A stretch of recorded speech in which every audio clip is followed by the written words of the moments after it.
ناظرین آداب، 23 جون 2026 مطابق 7 محرم کے اودھ نامہ وائس ایڈیشن میں آپ کا خیر مقدم ہے۔ آپ سماعت فرمانے جا رہے ہیں اودھ نامہ میں شائع اہم خبروں کے خاصے سے۔ لکھنؤ کے علی گنج علاقے میں پیر کی دوپہر ایک کمرشل کمپلیکس میں شدید آگ لگ گئی۔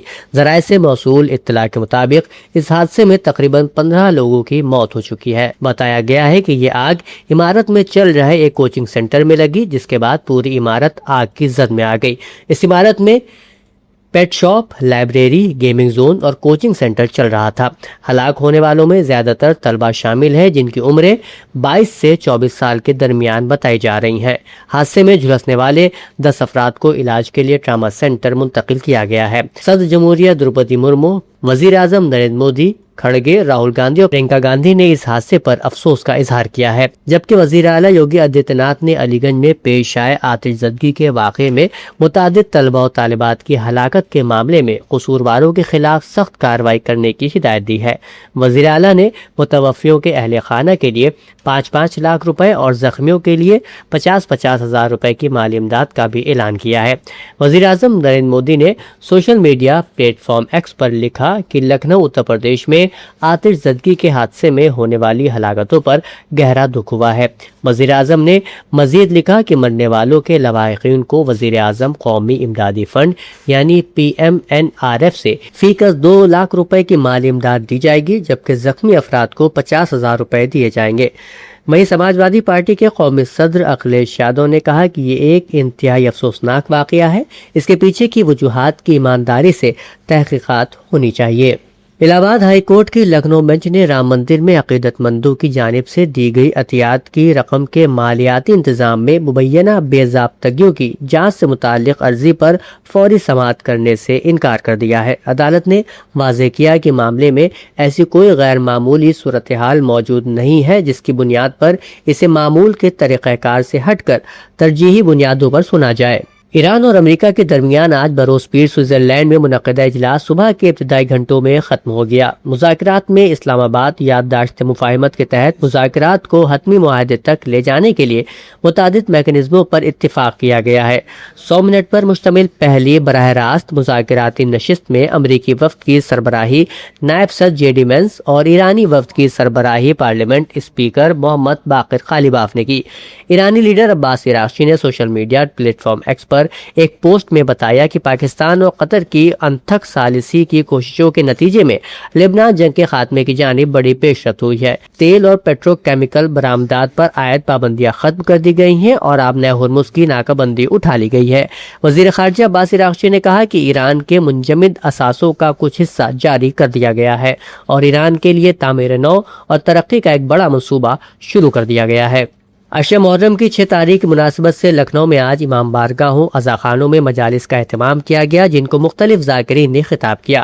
امام باڑہ جنت مآب میں مولانا سیف عباس آبدی، امام باڑہ غفرہ مآب میں مولانا قلب جواد نقوی، مدرسہ نازمیہ میں آیت اللہ سید حمید الحسن، سعادت علی خان کے مقبرے میں پروفیسر کمال الدین اکبر اور امام باڑہ مہندی میں مولانا سلمان علی نجفی نے مختلف عناوین پر تقریریں کی اور مصائب سید الشہداء بیان کیے۔ لکھنؤ میں یکم محرم الحرام سے جاری عشرہ ذکر شہادتین کے بابرکت اجتماعات نہایت عقیدت و نظم و ضبط اور روحانی ماحول میں منعقد ہو رہے ہیں۔ 10 روزہ اس دینی سلسلے میں علماء کرام، خطبہ، عظام اور اہل علم حضرات واقع کربلا، فضائل اہل بیت اطہار، سیرت صحابہ اور شہداء اسلام کی بے مثال قربانیوں پر روشنی ڈال رہے ہیں۔ مجالس کے مقرر خصوصی مفتی نظام الدین نے اپنے خطاب میں کہا کہ حضرت امام حسین اور دیگر شہداء کربلا علیہ السلام کی عظیم قربانیاں دین اسلام کی سربلندی، حق و صداقت کے تحفظ اور امت مسلمہ کی رہنمائی کے لیے تھی۔ وہیں شہر کی تاریخی یکمینارہ مسجد اکبری گیٹ میں مرکزی جمعیت الحفاظ کی جانب سے سالہ گزشتہ کی طرح اس سال بھی 10 روزہ تذکرہ شہداء کرام کا 7واں جلسہ یوم حمزہ استاذ الحفاظ حافظ عبدالرشید صدر مرکزی جمعیت الحفاظ کی سرپرستی اور قاری محمد حسقیل امام مسجد یکمینارہ کی نگرانی اور سید محمد اقبال کے زیر انتظام منعقد ہوا، جس کا آغاز مدرسہ عالیہ فرقانیہ کے طلبہ قاری محمد اماد اور قاری محمد حسیفہ کی تلاوت قرآن پاک سے ہوا۔ جلسے کو قاری محمد صدیق نے خطاب کیا۔ وزیر اعلیٰ یوگی آدتیہ ناتھ نے پیر کی صبح جنتا درشن پروگرام منعقد کیا۔ اس دوران انہوں نے ریاست کے مختلف اضلاع سے آنے والے ہر سائل سے ایک ایک کر کے ملاقات کی، ان کی درخواستیں وصول کی اور مسائل سنے۔ وزیر اعلیٰ نے تمام شکایات کے مناسب اور وقت مقررہ کے اندر ازالے کے لیے متعلقہ افسران کو ہدایت جاری کی ہے۔ اس دوران تجاوزات کی شکایت پر وزیر اعلیٰ نے سخت ناراضی کا اظہار کرتے ہوئے فوری جانچ کرانے اور قصورواروں کے خلاف کارروائی کا حکم دیا ہے۔ اتر پردیش کے محکمہ حیوانات اور ڈیری ڈیولپمنٹ کے کابینی وزیر دھرم پال سنگھ نے افسران کو سخت ہدایات دی ہیں کہ ریاست کے گاؤں شیلٹروں میں چارے اور بھوسے کی دستیابی کا جائزہ 30 جون تک مکمل کر لیا جائے۔ اس کام میں لاپرواہی برتنے والے افسران کے خلاف سخت کارروائی کی جائے گی۔ عہدیداروں کو اس بات کو یقینی بنانا چاہیے کہ ریاست کے تمام گاؤں شیلٹروں میں بے سہارا مویشیوں کے لیے سبز چارہ، بھوسا، پینے کا صاف پانی اور دیگر ضروری سہولیات وافر مقدار میں دستیاب ہوں۔ اتر پردیش کے نائب وزیر اعلیٰ کیشو پرساد موریہ نے پیر کو اپنے کیمپ آفس 7 کالیداس مارگ لکھنؤ میں منعقدہ جنتا درشن پروگرام کے دوران ریاست کے مختلف اضلاع کے شہریوں سے ملاقات کی اور ان کے مسائل سنے۔ انہوں نے ہر شکایت کنندہ کے ساتھ خوش لوبی سے بات چیت کی، ان کے مسائل کے بارے میں تفصیلی معلومات حاصل کی اور متعلقہ عہدیداروں کو بروقت منصفانہ اور تسلی بخش حل کو یقینی بنانے کی ہدایت دی۔ جنتا درشن پروگرام میں ریاست کے تقریباً درجن اضلاع سے بڑی تعداد میں شہری اپنے مسائل لے کر پہنچے تھے۔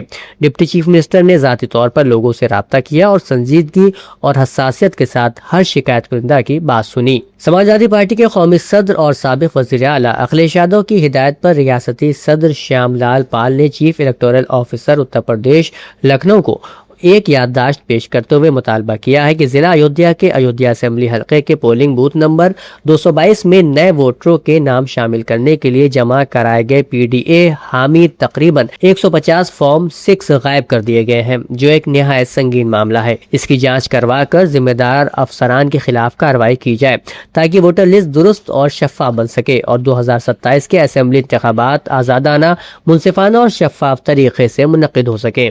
اودھ نامہ میں شائع جہنما خبروں کے مطابق برطانیہ کے وزیر اعظم کیئر سٹارمر نے پیر کو استعفیٰ دے دیا ہے۔ سٹارمر کے استعفے کے ساتھ ہی برطانیہ میں صرف ایک دہائی میں 7ویں وزیر اعظم کی راہ ہموار ہو گئی ہے۔ سٹارمر نے کہا کہ وہ گورننگ لیبر پارٹی کے سربراہ کے عہدے سے سبکدوش ہو رہے ہیں، لیکن پارٹی کی جانب سے نئے لیڈر کا انتخاب ہونے تک وہ نگراں وزیر اعظم رہیں گے۔ انہوں نے یہ اعلان ایک نئے لیڈر کو ذمہ داری سونپنے کے لیے بڑھتے ہوئے دباؤ کا سامنا کرنے کے بعد کیا ہے۔